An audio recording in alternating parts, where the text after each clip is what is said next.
Assalamualaikum warahmatullahi wabarakatuh. Apa kabar anak bapak yang soleh dan soleha? Jumpa lagi dengan Bapak Junaidi, bidang studi Bahasa Indonesia. Bapak doakan semoga anak bapak sehat walafiat, tidak kurang satu apapun. Baiklah, langsung saja kita saksikan video berikut ini. Baiklah anak bapak yang soleh dan soleha, marilah kita lanjutkan materi kita, yaitu tentang kaidah kebahasaan di dalam sebuah berita. Oke, kita lanjut. Di sini ada Bapak buatkan atau Bapak tuliskan kaidah kebahasaan teks berita yang sebenarnya. Jadi ada 6 kaidah kebahasaan teks berita. Yang pertama ada namanya adverbia. Adverbia ini sama dengan kata keterangan. Kata keterangan itu merujuk kepada tempat, waktu, itu dikatakan adverbia atau disebut kata keterangan. Jadi di dalam berita harus ada tempatnya, tempat kejadian perkara atau tempat kejadian beritanya, kapan waktunya, di mana, itu harus ada dalam sebuah berita. Maka kaidah kebahasaan teks berita yang pertama itu adalah adverbia atau disebut dengan kata keterangan. Kemudian kaidah kebahasaan teks berita yang kedua menggunakan konjungsi. Konjungsi itu disebut juga dengan kata penghubung.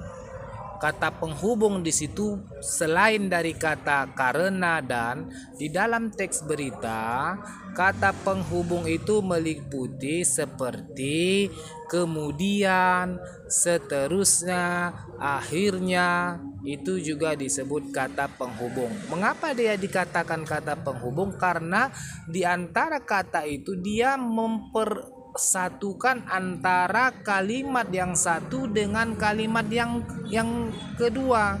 Begitu juga seterusnya. Jadi kalimat itu berpadu bersatu dengan adanya kata penghubung. Jadi di dalam kalimat atau di dalam teks berita, kata penghubung itu bisa satu, bisa dua. Ada kata penghubung antar kalimat, ada kata penghubung antar paragraf, ada kata penghubung antar kata. Jadi dikatakan dia konjungsi itu kata penghubung. Biasanya kalau kita membaca sebuah media cetak, berita itu terdiri dari beberapa paragraf. Untuk menjalin atau untuk menyambungkan antara paragraf satu dengan paragraf kedua dengan adanya konjungsi atau disebut dengan kata penghubung. Itu dia kaidah kebahasaan teks berita yang kedua. Kemudian kaidah kebahasaan teks berita yang ketiga ada kutipan langsung. Artinya kutipan langsung dari si pembicara, kalimat langsung. Salah satu kita ketahui ciri-ciri kalimat langsung itu adalah bertanda petik atau petikan langsung. Jadi biasanya kalau orang yang berujar langsung itu biasanya kalau kita tulis dalam sebuah tulisan dia menggunakan tanda petik. Kalau sudah ada kalimat itu tanda petik, berarti itu namanya kalimat langsung. Kebalikannya, kalau dia tidak ada bertanda petik, itu namanya kalimat tidak langsung. Jadi dalam sebuah berita ada dia kalimat langsungnya, tetapi ada juga dia kalimat tidak langsungnya. Jadi untuk membedakan kalimat langsung itu yang bertanda petik. Kemudian kalau tidak bertanda petik itu namanya kalimat langsung. Nanti kita akan membahas lebih panjang tentang kalimat langsung dan kalimat tak langsung. Jadi untuk pertemuan ini kita fokus kepada bahasa dari berita. Oke, nah Bapak, kita lanjutkan. Kemudian bahasa baku. Kaidah kebahasaan teks berita yang keempat, bahasa baku. Apa itu yang dimaksud dengan bahasa baku? bahasa baku adalah bahasa yang sesuai atau berdasarkan KBBI atau sesuai dengan IED, bahasa Indonesia yang sebenarnya. Itu dia bahasa baku. Jadi dalam sebuah berita harus menggunakan bahasa baku. Tidak boleh kita menggunakan bahasa sehari-hari, apalagi bahasa daerah. Nanti kalau kita menggunakan bahasa daerah, hanya segelintir orang yang mengetahui atau hanya sekelompok orang yang tahu. Jadi untuk itu dipergunakanlah bahasa Indonesia yang sebenarnya supaya semua masyarakat awam juga tahu, mengerti. Itu yang dikatakan bahasa baku. Jadi dalam membuat sebuah berita harus menggunakan bahasa baku atau bahasa yang sebenarnya. Kemudian kaidah kebahasaan teks berita yang kelima, netral. Apa maksud dari netral di sini? Si pembicara atau si wartawan tidak boleh berpihak. Dia tidak boleh berpihak kepada yang satu atau kepada yang lain. Dia harus netral. Arti kata netral itu dia tiang di tengah. Jadi dia tidak ada pro dan kontra, karena sifatnya di situ adalah memberitakan atau menyampaikan sebuah informasi. Jadi tidak boleh dia berpihak. Si wartawan atau seorang jurnalis tidak boleh berpihak kepada salah satu pihak. Dia harus netral. Nah, itu dia yang dikatakan netral. Jadi arti kata netral di situ ya, tujuan dari berita itu adalah dia kan menyampaikan informasi. Jadi dia tidak berpihak. Sementara kadang-kadang berita ini dibuat mereng, mungkin dikasih sogokan, dibuatkan mereng. Itu namanya berita tidak bagus. Jadi kalau berita yang bagus itu ya harus netral. Si pewawancara itu netral, tidak menyebelah, dia seperti tiang di tengah. Kemudian yang terakhir, kaidah kebahasaan teks berita itu adalah denotatif. Arti kata denotatif di situ bermakna yang sebenarnya, tidak menimbulkan makna yang ambigu atau ambiguitas atau konotatif. Makna yang sebenarnya.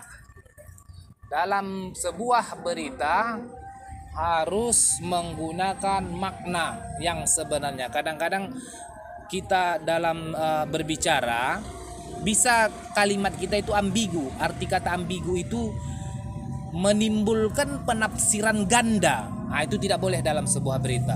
Jadi kalau satu-satu dia maknanya, tidak berlebih-lebih. Ambigu itu contohnya begini.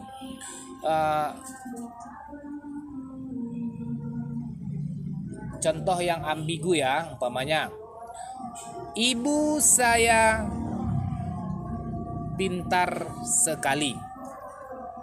Itu kalau tidak kita kasih tanda bacanya,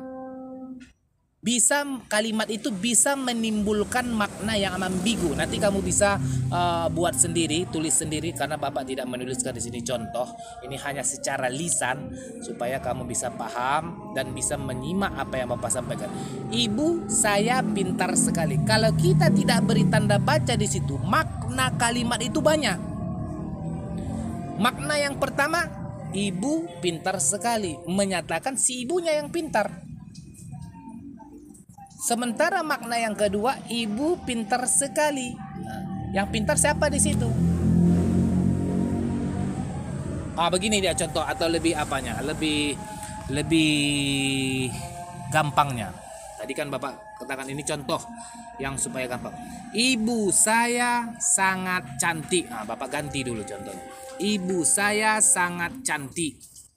Makna yang pertama dari kalimat itu bisa bermakna ibunya yang cantik. Umpamanya ibu si fulan, ibu si A, ibu si B, itu yang cantik. Dia menyatakan orang tuanya yang cantik. Sementara makna kedua Ibu saya sangat cantik. Bisa saja di dalam kalimat itu yang cantik itu adalah dia yang berbicara, saya orang pertama. Sementara kalau dia itu orang ketiga. Bisa saja dia menyatakan, "Ibu, saya cantik sekali." Dia menyatakan bahwa dia itu sangat cantik atau cantik. Nah, jadi itu yang dikatakan makna ambigu. Jadi dalam sebuah berita tidak boleh kalau kita beri tanda baca, kalau kita beri tanda garis miring, harus jelas kita buat supaya pemahaman orang tidak salah paham. Itu yang dikatakan denotatif bermakna yang sebenarnya. Kalau bermakna yang tidak sebenarnya namanya konotatif. Oke, sampai di sini ada kira-kira yang kurang paham, nanti boleh kita tanyakan nanti, umpamanya anak bapak dari materi yang bapak sampaikan ini setelah nanti menonton video pembelajaran bapak ini boleh WA Japri sama bapak atau melalui Google Meet, boleh kita tanya jawab apa di mana kira-kira kurang pahamnya Ananda semua. Oke, selanjutnya di sini ada bapak buat kriteria berita yang baik dan benar. Ini hampir sama dengan materi kita sebelumnya, tetapi ada perbedaan. Di sini kriteria berita yang baik, yang pertama data yang disajikan sesuai dengan peristiwa asli, tidak ada rekayasa. Jadi data-data yang disampaikan baik melalui grafik, baik itu melalui satu lagi selain dari grafik atau data-data itu harus real, harus asli, harus betul benar. Tidak ada rekayasa. Itulah yang Bapak sampaikan tadi. Kalau ada sebuah berita itu ada kata kalau umpamanya sogok, bisa dipalsukan berita, itu tidak bagus. Jadi kriteria berita yang baik itu ya berdasarkan asli lah, apa yang kita dapat itu yang kita sampaikan, itu yang kita paparkan kepada khalayak ramai. Jadi tidak ada dusta di situ, tidak ada rekayasa. Kemudian kriteria berita yang baik dan benar ya adalah bahasa yang digunakan menarik. Nah, itu yang Bapak katakan, bahasanya harus menarik supaya apa? Orang mau membaca atau kalau dalam media televisi dia mau menonton apa yang kita sampaikan. Makanya bahasa kita tuh harus menarik dan dapat memikat pembaca atau pemirsa. Nah, jadi seperti kalau diistilahkan ini seperti persuasif, bisa menghipnotis, bisa mengajak, membujuk. Nah, seperti itu dia. Jadi selain bahasanya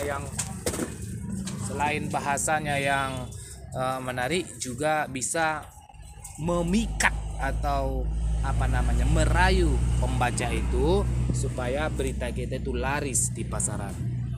Kemudian kriteria berita yang baik adalah waktu dan tempat peristiwa harus jelas. Itu yang Bapak katakan tadi, keterangan tadi. Nah, keterangan at-tirbiyah. Di situ harus ada waktunya kapan, di mana, harus jelas dia di situ. Supaya orang tahu, oh ini peristiwanya di sana, oh ini peristiwa di sini, waktunya yang seminggu yang lalu atau 2 hari yang lalu. Harus jelas dia. Itu yang dikatakan waktu dan tempat peristiwa harus jelas. Kemudian yang keempat, komunikatif. Nah, ini komunikatif di sini artinya bahasa kita itu mudah dipahami oleh masyarakat. Tidak kita gunakan bahasa kita itu, boleh kita menggunakan bahasa itu dengan sesekali, boleh kita, bukan ada itu bahasa-bahasa jurnalis, ya kan? Seperti umpamanya ya bahasa mengudara, itu kan kadang-kadang kan bahasa jurnalis itu mengudara. Boleh kita sesekali menggunakan bahasa seperti itu, tapi artinya bisalah dipahami masyarakat. Itu yang dikatakan komunikatif. Selain dari sopan, santun, juga bisa dipahami oleh masyarakat. Kemudian yang terakhir, kriteria berita yang baik dan benar itu adalah sumber berita valid. Dari mana kita dapatkan berita itu harus jelas. Umpamanya sumber berita itu dari kita umpamanya menonton siar ini mengenai sumber berita ini, asalnya, asal berita itu dari mana. Kalau dia umpamanya dari media elektronik, apa dia? Contoh umpamanya seperti TV. Nah, TV itu media elektronik, tapi itu belum jelas, kurang jelas, kurang valid. TV itu lebih validnya lagi apa, siaran apa yang memberitakan, Metro TV kah, RCTI kah, itu yang dimaksudnya sumber berita itu. Jadi kalau ada umpamanya masalah atau kendala dalam berita itu, bisa dicari ke akarnya, bisa dicari siapa yang mengadakan atau siapa yang menyiarkan, siapa yang memberitakan berita ini. Jadi kadang-kadang kan berita itu ada yang umpamanya entah seperti berita, ada berita itu umpamanya entah pencemaran nama baik, iya kan, atau beritanya tidak sah, tidak resmi, tidak valid, hoax. Jadi kalau berita hoax itu kan harus dicari mereka tuh siapa yang menyampaikan, dari mana, apa sumber beritanya ini. Nah, jadi harus jelas. Jadi sumber berita itu harus valid, kemudian bisa dipertanggungjawabkan ya. Kalau memang betul-betul itu berita yang sebenarnya, kalaupun ada nanti kendala atau masalah kan bisa dipertanggungjawabkan, orang memang betul-betul itu beritanya. Sekarang masalahnya kalau berita itu berita hoax atau berita tidak benar, datang nanti tim investigasi, kita bingung menyampaikan dari mana, namanya juga hoax, berita bohong. Jadi itu nanti akan menimbulkan masalah, bisa mengakibatkan kita masuk ke ranah hukum, dan akibatnya kita nanti bisa setidaknya ya ada peringatan-peringatan atau ada ancaman-ancaman. Nah, itu yang kita hindari. Jadi kalau kita mencari berita itu, sumbernya itu harus jelas-jelas dari mana kita ada. Kalau tidak jelas jangan kita orbitkan, jangan kita terbitkan dalam media, karena kalau kita masukkan sudah kepada media, seluruh rakyat Indonesia ini membacanya atau menontonnya. Makanya hati-hati orang yang menyampaikan berita itu. Kemudian satu lagi tambahan dari Bapak, orang yang membacakan berita itu yang pertama harus berpenampilan menarik. Kalau dia melalui media elektronik seperti TV, audio visual, karena dia nampak live. Jadi penampilan itu harus harus menarik. Arti kata menarik di situ pakaian sopan, rapi, dandanan kita, rias wajah kita harus memang dirapikan. Karena kalau seorang pembawa berita atau seorang pembaca berita, kalau dari penampilannya saja sudah tidak meyakinkan, orang akan malas mendengarkan apa yang kita sampaikan. Jadi kunci yang pertama ketika kita menyampaikan sebuah berita melalui media elektronik yaitu televisi, harus berpenampilan yang bagus, sopan, bersih, supaya kesannya berita kita itu memang ya, walaupun memang betul-betul berita kita itu betul-betul, tapi seakan untuk menambah daya tarik pemirsa itu, si pembawa acara atau si pembawa berita harus juga berpenampilan yang menarik. Oke anak Bapak, sampai di sinilah dulu pertemuan kita yang terakhir, materi kita yang terakhir. Mungkin minggu depan kita akan masuk materi-materi yang baru lagi. Sekian dan terima kasih Bapak ucapkan. Wassalamualaikum warahmatullahi wabarakatuh.